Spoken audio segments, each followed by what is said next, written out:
ভাবছেন ট্যাক্স শুধু কর্পোরেট আর ধনীদের ঘাড়ে? ভুল ভাবছেন। 2025 ভারতের আসল ট্যাক্সের বোঝা চাপছে আপনার ঘাড়েই।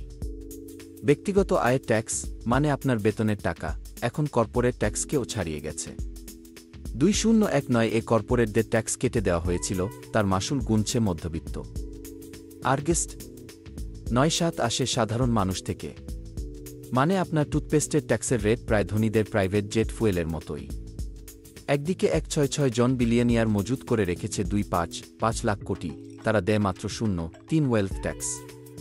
আর আপনি 4050 কার্যকরী ট্যাক্সে চিপে যাচ্ছেন। অনলাইনে ক্ষোভ ফেটে পড়েছে, মধ্যবিত্তকে শুকিয়ে খাওয়ানো বন্ধ করো, ধনীদের ট্যাক্স করো। মাত্র 2 ওয়েলথ ট্যাক্সে মিলবে 250 বিলিয়ন। স্কুল, হাসপাতাল, রাস্তা সবকিছুই গড়ে তোলা যাবে। তাহলে প্রশ্ন হলো, এ দেশটা কার জন্য? ধনীদের স্বর্গ নাকি মধ্যবিত্তের নরক?